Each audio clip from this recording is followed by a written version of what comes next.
in the early work that we did in the Journal of Fluid Mechanics in 1987. What we did was to displace a photomultiplier and synchronize the data acquisition. It was a complicated process. And we got the picture of the heat release, and you multiply the pressure by the heat release, and you get your Rayleigh index. And more recently, you just take a camera, you have the pressure field, and you multiply the two, you have the Rayleigh. So you know where the flame is positively putting in energy and negatively. And it turns out that regions of positive can be bigger than regions negative. But I guess you should a priori know that it's a longitudinal mode that you're excited. You have to know so one of the aspects that is very important in this instability is to identify the modes. What is the mode that is producing the coupling?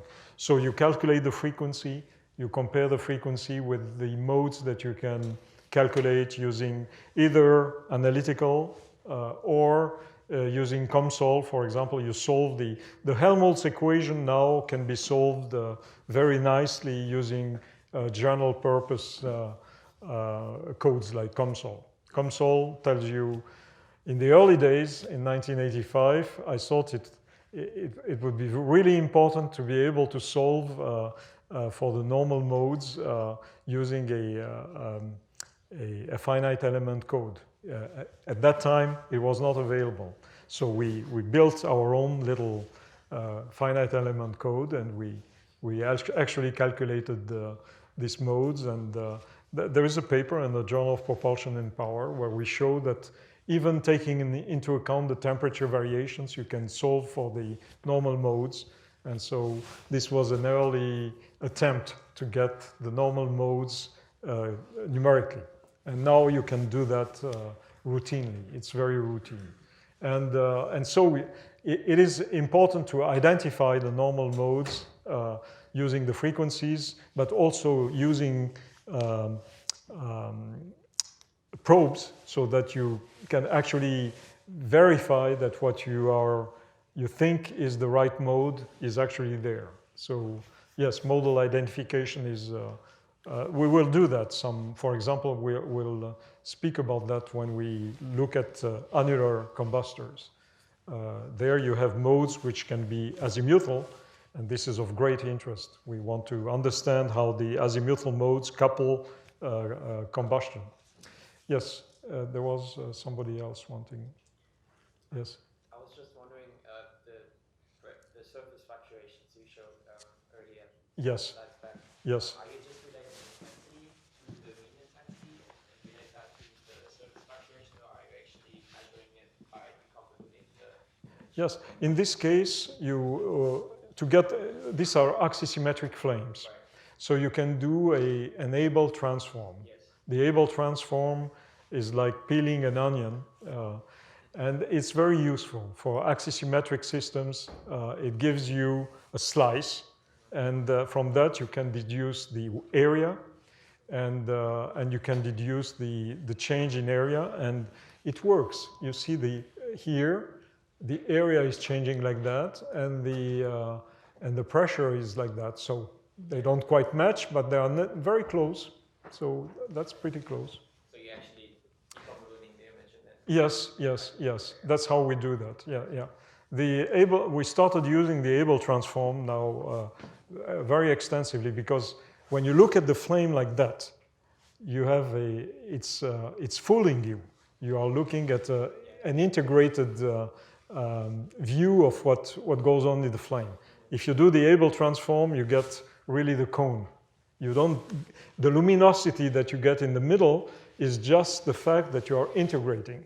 But basically, the flame is really limited to a cone. It's the surface of the cone. Yeah, so you get the surface in this way. Yeah, you can. And so I was showing, so this is the third case where you have this interaction with vortices. Because in this case, what we noticed is that vortices shed from the lips interact with the flame, and this is the sound production. So you have this flame V stabilized, and you produce vortices here, they interact with the flame. Look at the vortices as they move, and the flame is burning here, and the process is repeated. You see, by applying an Abel transform to direct images, so this is why you get this flame. This is also why you know the Abel transform is not good on the axis. But here, fortunately, the flame is away from the axis. But you have some noise here, yeah? And you see again, the matching is quite fine here. You get a good match between the area change and the pressure. And in all these processes, the flames are nonlinear. You get the main frequency, but you get also many harmonics. So in these very pure situations, you have a lot of harmonics. This is the collection of conical flames, and you see again, in this case, what we compare is P prime and di by dt. I being the heat release rate. It's proportional to the heat release rate, and you see that it matches very well. It is a very good match here. This is pretty noisy, again, because you shed these little pockets of unreacted material, and then the flames go back to their initial position and then move again and so on. And this has been, we studied that with Nicolas Noiret. And unfortunately, the film doesn't work, but this shows a tomography.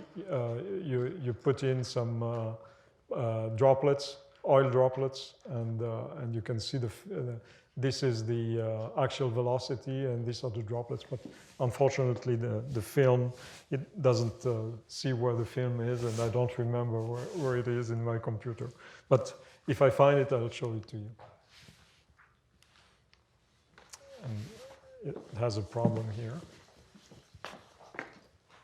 So, and another case which is of interest is this one, where you have a plate, and the flame interacts with the plate, and the plate is cooled.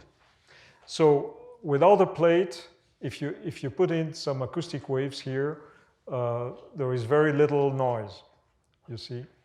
And when there is plate, there is a strong interaction taking place, and this produces sound. Why? Because, you see the, whoops.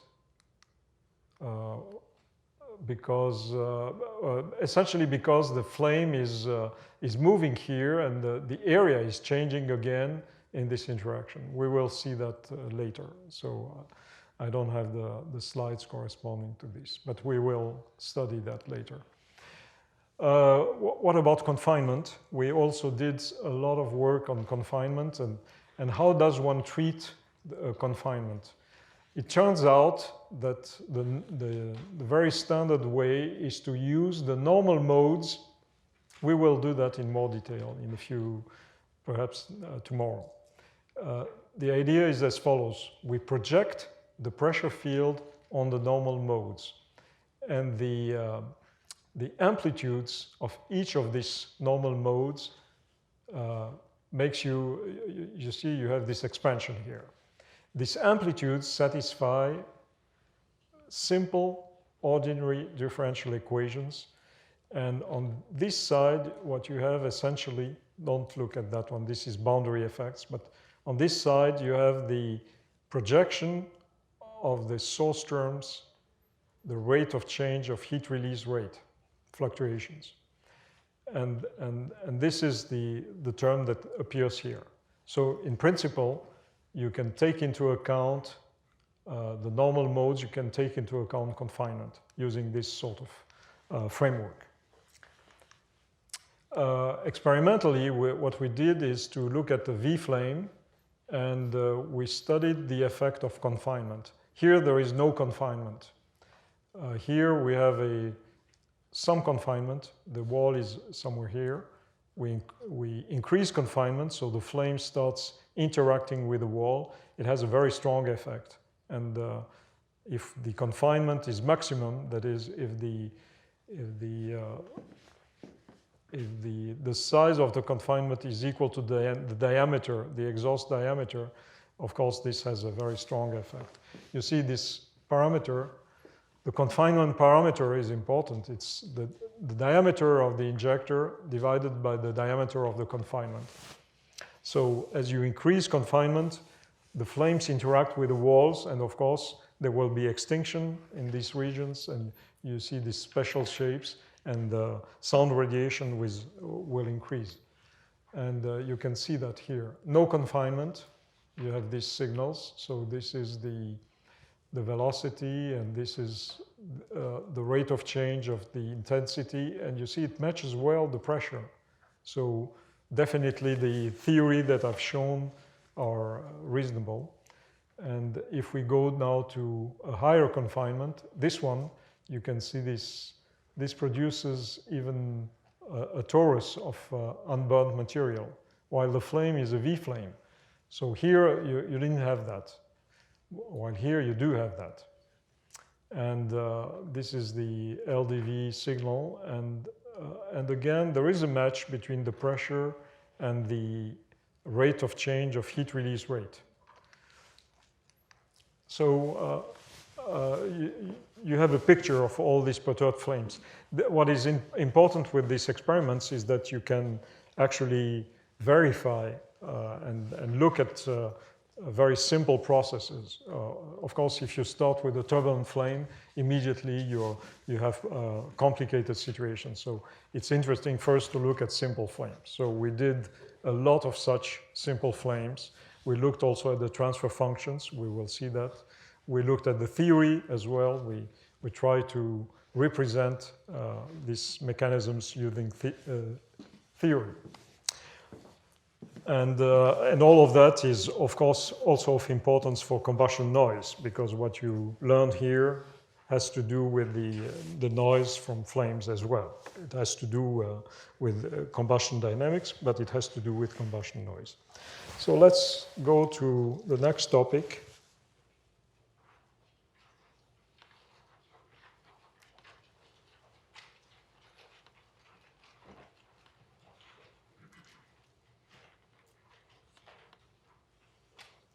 So this one is now a little more theoretical, but we approach the problem of combustion instability.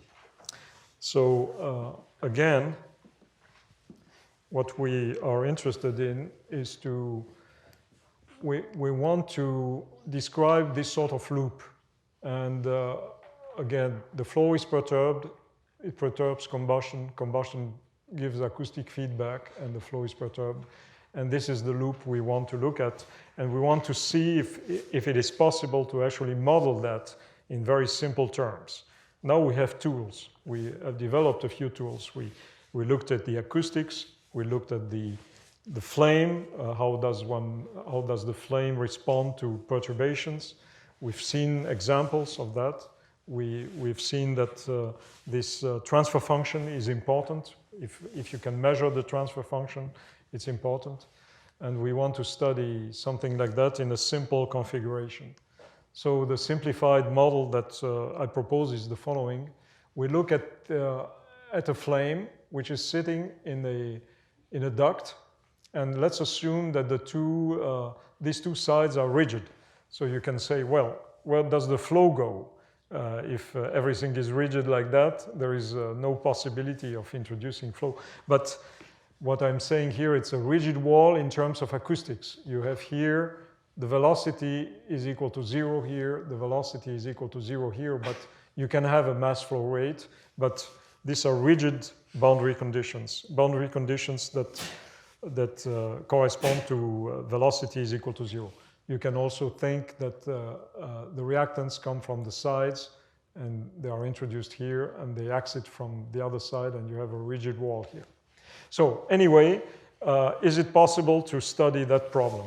So what we do is we use what we know. We consider that a wavelength is very large, so we only have planar propagation here, and the wave can be written. And we are going to assume that the velocity C2 here is equal to C1 and ρ2 is equal to ρ1. Of course, you can, this is just a simplification to do the analysis, but you can actually do that analysis by taking into account the different temperatures, the different speed of sound, but this simplifies the writing. AKX, so there is a wave traveling to the right, plus B1 e to the minus AKX. K is equal to omega over C. And then the velocity is known, it's 1 over ρ0 C times A1 e to the IKX minus B1 e to the minus IKX. And then we have the same on the downstream side, A2 e to the IKX plus B2 e to the minus IKX. And we have a velocity 1 over ρ0 C A2 e to the IKX minus B2 e to the minus IKX. And now what we need are boundary conditions. One boundary condition is that the velocity V1 at 0 is equal to 0. There is no fluctuation on the left boundary. And we have also that V1, V2 at L is equal to 0. And in addition, what we have is the result that, it's gone. The result that we got previously, that V2 minus V1, this is the flame, is the transfer function f of omega times Tb over Tu minus 1 times V1. This is at the position of the flame, and the flame is positioned at A. X is equal to A here. So we call that A, this is B, A plus B is equal to L. So you have a flame in a duct. These are the boundary conditions, and the flame is represented by that. Now, it's to make it easier, let's put all that into this. So let's call this transfer function f prime, and let's assume that all that is designated as f of omega. Like that, you don't have to all the time put this Tb over Tu minus 1. So all this will allow us to determine this system and obtain the frequencies and the growth rates. This is what we are up to. So this is the setup. It's very simple. You see the f of omega now contains Tb over Tu minus 1. We have these two boundary conditions. So what can we say? Well, let's try to do that.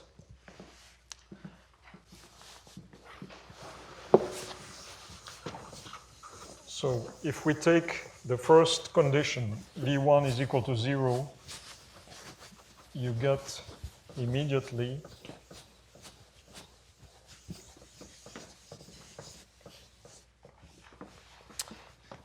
V1 of 0 is equal to 0.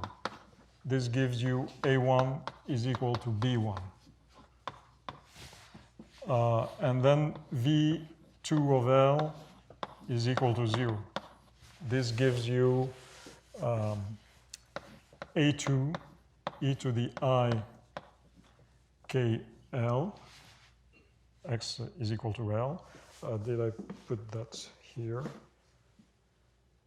Yeah. Is equal to B2 e to the minus IKL. And the third condition is that V2 minus V1, V2 minus V1 is equal to f of omega V1. So, and this has to be written at x is equal to A. So V2 is equal to A2 e to the I. Now, e to the I K A minus B2 e to the minus ika. This is V2. 1 over rho 0 c will disappear, minus A1. Let me drink a little water.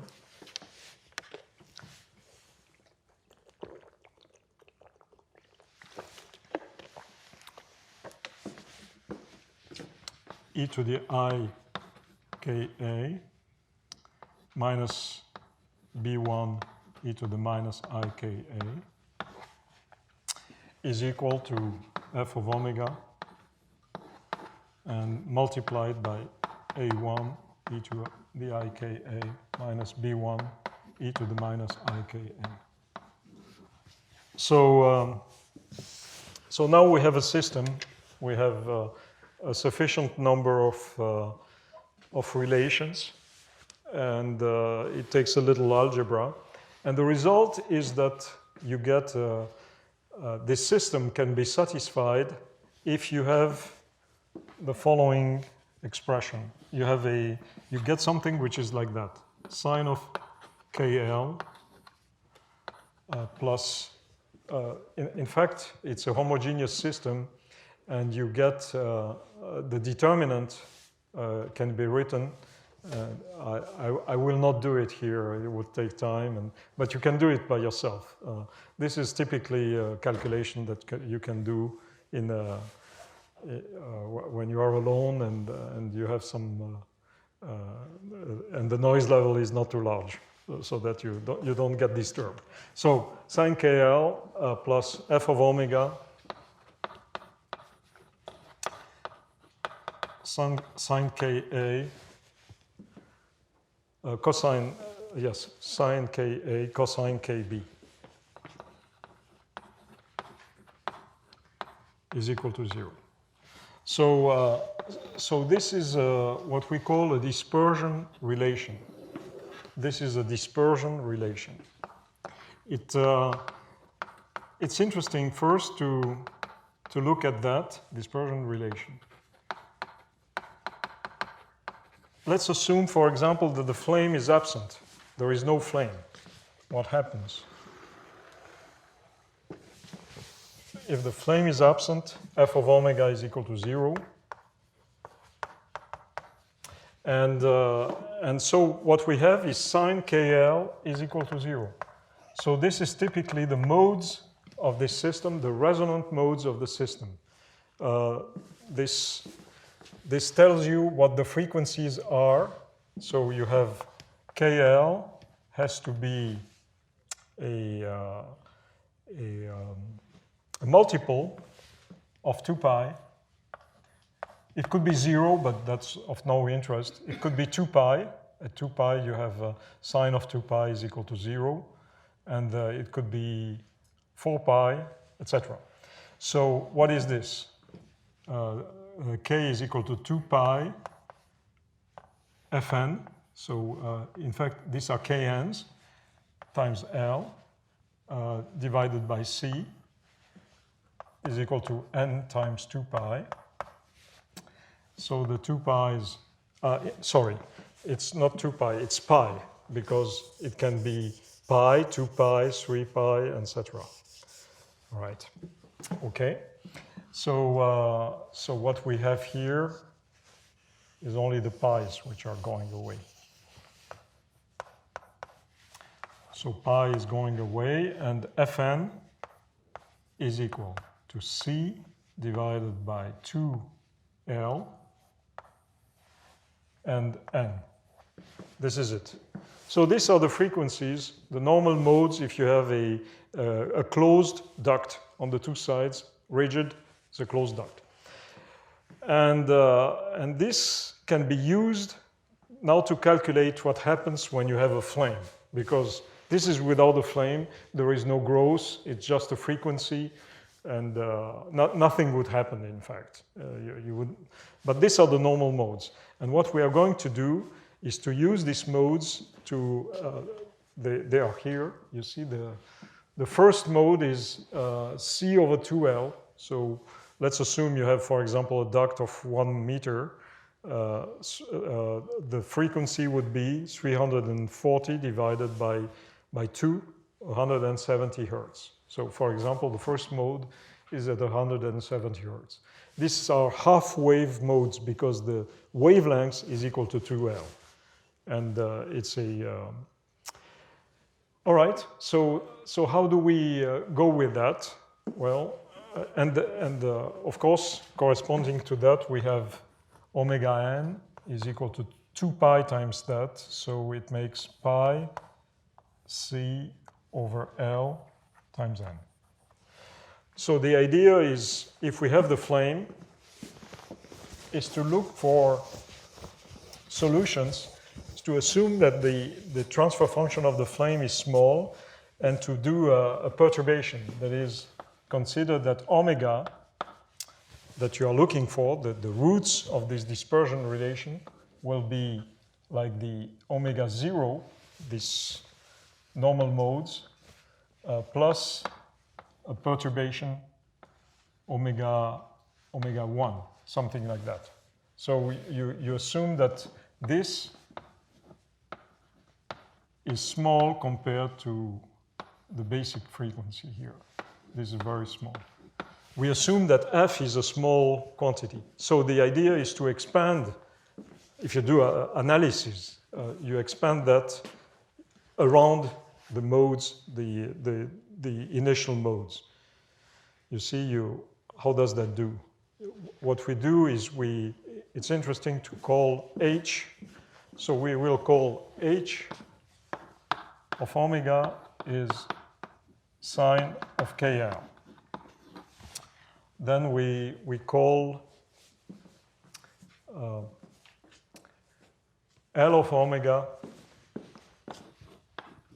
will be the product, the cosine KB times sine KA. And all right. And we know that h of omega 0 is equal to 0. And so now what we plan to do is to put, you see this expression looks like that. H of omega plus L of omega times F of omega is equal to 0. And we want to know what is the perturbation. So we have H of omega 0 plus omega 1 being small, plus L of omega 0 plus omega 1. And we assume that f of omega is small. So this is omega 0 plus omega 1. But this is already a small quantity. So basically, what we have is we expand the first as in the Taylor series. So we have h of omega 0 plus dh by d omega 1 plus L of omega 0 f of omega 0. We keep only the first term. So this is because we consider the f is small. This is a small perturbation analysis. So finally, omega 1, because this is equal to 0, omega 1 is equal to minus L of omega 0, f of omega 0, and we divide by dh by d omega taken at omega 0. So this gives you the omega 1. This will give you the perturbation in angular frequency. And when you do the calculation here, you see this is it's a very simple calculation. We just use the Taylor expansion, and we look at what happens when you have a flame by assuming that f, the transfer function of the flame, is small. Otherwise, you need the computer. Otherwise, you can solve that using the computer, but if you want to understand something, it's better to do that. So then you can calculate each of these terms. You see, you have the various terms that are seen here. You can calculate them for omega 0. So we consider here the first mode, sine of pi a over L, cosine pi b over L.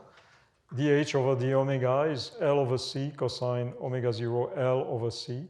It's minus L over c because when you look at this thing here, it will give 1. So it's minus 1. It will give minus L over c. And you put that into omega 1. And you have the displacement. And now, of course, what is interesting here is to look at the behavior of the solution.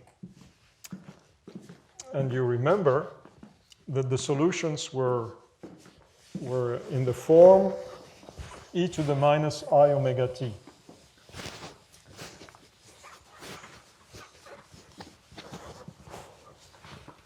So you had a solution exponential minus I omega t.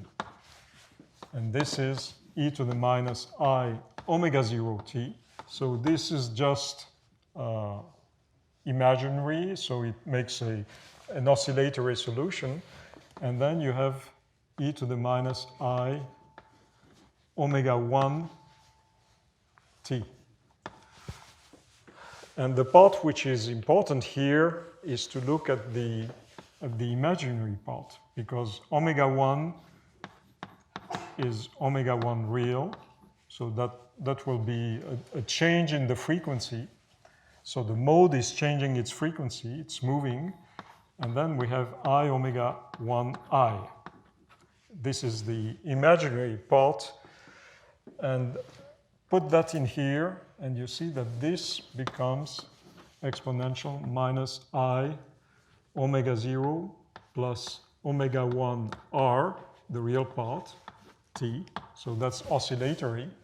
And here you have either damping or you have growing. And this depends on I. This is omega 1 I t. Minus I times plus I makes 1, omega 1 I t. So if omega 1 I is greater than 0, the system, the oscillation is growing.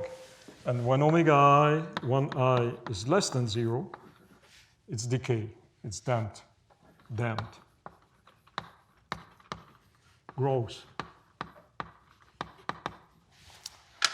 And now applied to these expressions, you see omega 1I is looking like that.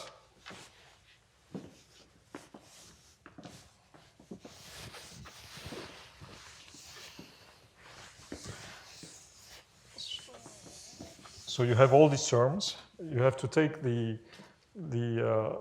have to decompose the f of omega in terms of a gain and a phase. So f of omega is g of omega, that's the gain, and I phi. That's the phase. So this is typically what we can measure. And omega 1 I times, it's nice to put here L divided by C. It's like that, it's dimensionless. And this takes the form g of omega 0. So you have to evaluate g at omega 0. Sine of phi omega 0. You evaluate this, and then you have two terms which depend on the geometry. The place where the flame is located, sine pi over pi a over L, and cosine pi b over L.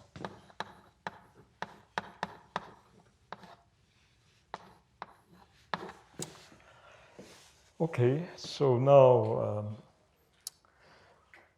So this allows you to tell from analysis what happens to the to this oscillation? Will it grow or will it decay? If you put the flame, you have this configuration. What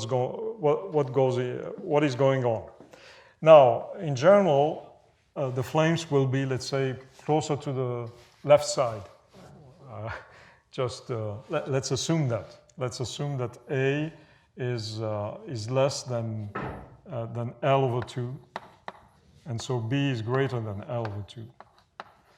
So what happens is that sine pi A is sine pi, the maximum is sine pi L over 2, it's sine pi over 2. So this is positive.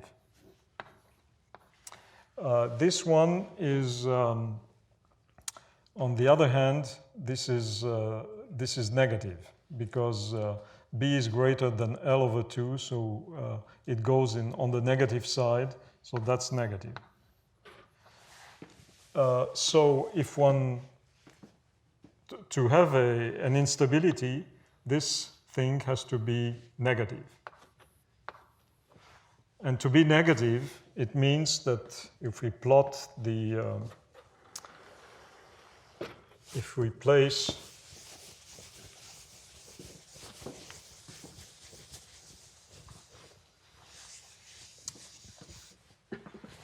if we make a diagram of the phase, so for example, the phase of your transfer function could be something like that. And to be in an unstable band, you need to have phi between pi and 2 pi. Something like that. This will be unstable. So if the frequency of the mode is somewhere here, and if you have a phi which is between pi and 2 pi, then you know that omega 1 I is positive and the system can be unstable. Of course, the growth rate has to be bigger than the damping. So it gives you a condition for instability, but if the damping is there, the growth rate might not be sufficient. If the gain, for example, is very small, then the growth rate is not very large, and so it might be stable nevertheless. But basically, a necessary condition for instability is just by looking at the phase, you can say if the mode itself is here. For example, if you displace the mode and you get a shorter duct or something, you may be here. Or a longer duct, you may be, no, a shorter duct. This is frequency here. A shorter duct, this is a longer duct, this is a shorter duct. You may be here. So you may go out of the region of instability. So this simple model gives you direct access. You've seen that this condition that we used here was derived previously. You have the analysis here was based on the perturbation analysis. This is typical of what we do when we have a system. We want to study by hand, and afterwards you can always use the computer and extend that to other, to bigger values of the transfer function. Yes? Just to take a few steps backwards, script f of omega equals g of omega even. Now, is g of omega pure real? Yes, yes. G of omega is a positive quantity, and whatever is Pure real. yes, yes, All the phase shift term is there. Yes, it's a description, gain and phase. Gain is a positive quantity. Phase is everything else. Yes. Yes. Yes, exactly. We are doing analyses which are quite similar to what is done in controls, or what is done in fluid mechanics when we study instabilities, Kelvin-Helmholtz instabilities, or any other instabilities. And here, the combustion aspect has been derived. You've seen how we got this jump condition across the flame. So it was, and the analysis is basically, it's based on this perturbation technique. You see, it is possible to actually work out many other problems of the same kind. Here you have, you can do that as a homework if you have the courage. I should tell you that when we are in Tsinghua, in general, the students, when I say do that as a homework, the next morning everything is done as a homework. So in China, people are, they actually do what you say. They really work out. Not only that, but all of them come to the course, and they have read all the notes, and they have all the questions for what did you say here, and why is it like that? Yeah. So yeah. So anyway, if you want to do the homework, this is it. You have an open duct on one side, a closed duct on the other side, and you derive this. The dispersion gradation you see is different. So depending on the conditions, you can change the situation. And then you can calculate, do the similar calculations and get the conditions of instability. It turns out that the same bands of instability occur. The modes are different here because you see, you do that again and you find conditions of instability which are the same, yeah. But around different frequencies. So you see that the impedance on the two sides of the system are very important.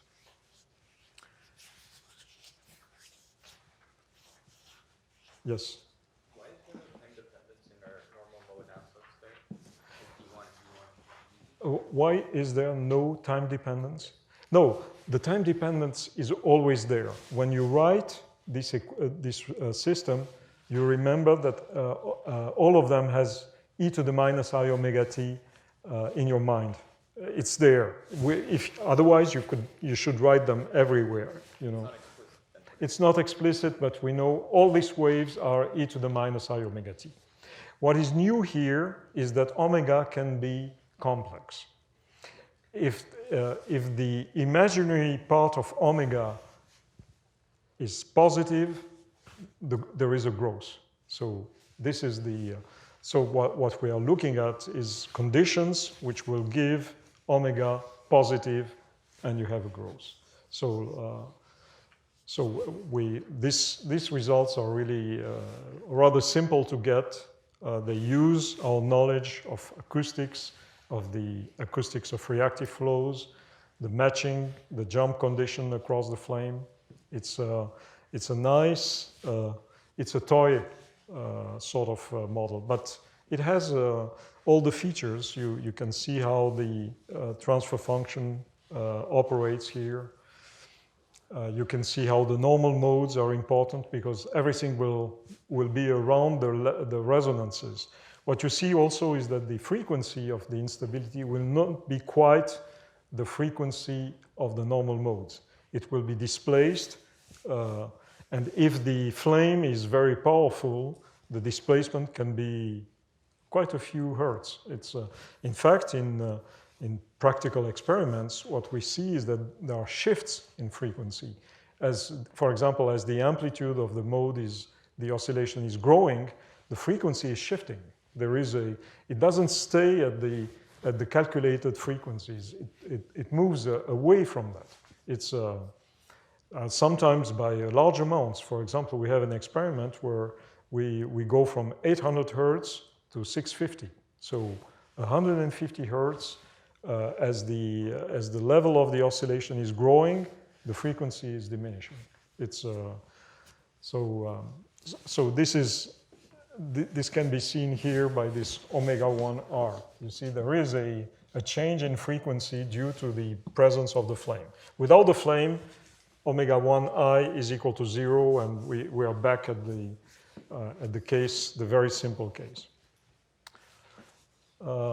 Perhaps we can do a little bit of we can start the next one. So now one wishes to know if there is a method that we have the photographs afterwards, but perhaps just a few minutes before the photograph. The idea now is to try to see if there is a possibility to have a framework that will allow you to calculate all the situations. And so there is such a framework, but it hides a little bit of the difficulties. But nevertheless, let me indicate how it works. So the idea is basically to use the normal modes. We've seen that these modes appear all the time. And the idea is to have an expansion on the normal modes. You represent the pressure field as a function of these normal modes with these are amplitudes which depend on time. The normal modes, they satisfy the Helmholtz equation. This Helmholtz equation is written when you have changes in the density and changes in the sound field. So the normal modes take into account changes in temperature, essentially. This was initiated by Zinn and Powell in this meeting, and Fred Kulik worked a lot on that. So he developed this technique very extensively, and it is used very often. So basically, the idea is to expand on the normal modes. This is very natural. You know, when you have a system, you have normal modes, you want to look at vibrations for the system, naturally you write down the vibration or the displacement in terms of the normal modes. The normal modes are there, and you can use them. What happens is that these normal modes are, in many cases, orthogonal. That is, if you take one mode M, one mode N, and integrate over the volume, this is zero if the mode M and N are different. When M and N are equal, let's call that lambda N. Let's assume that we start with an equation like that. We have included here some damping. This is an additional term just to account for damping. We don't know the damping, but we know that there is a damping. And let's put the damping term here. On that side, we have this source term, which comes from combustion. If we multiply that equation by a normal mode, integrate over the volume, and do some algebra, we finally get to a set of ordinary differential equations for these amplitudes, eta n. On this side, we have the projection of the rate of change of the heat release fluctuation here on the normal mode, and then we have some surface terms. But basically, the main term is this one. So the problem is now to solve a set of differential equations. It becomes now a very simple problem. You know that to integrate differential equations, it's not very difficult. The other possibility is to transform that in the frequency domain, and you can do calculations of the kind that I've shown for all the amplitudes. The only difficulty is that you have to take into account this, to write down a model for these fluctuations and to relate the fluctuations to the perturbations, so you can use this frequency, the transfer function, and so on. So this is the unified framework. On one side, you have something simple, differential equations. You can integrate thousands of differential equations using the computer, coupled, no problem. All of that can be calculated very easily. But on the other hand, you still have to do to account for this term. So this term is the important part. This one will determine what happens to these amplitudes. So this is just a little introduction. We'll continue tomorrow. Well, let's stop at this point. we have all to wear our t-shirts, so I will change my shirt. You see, it's already blue, but now it's going to be really blue. And we will meet for the photograph, the official photograph. Thank you.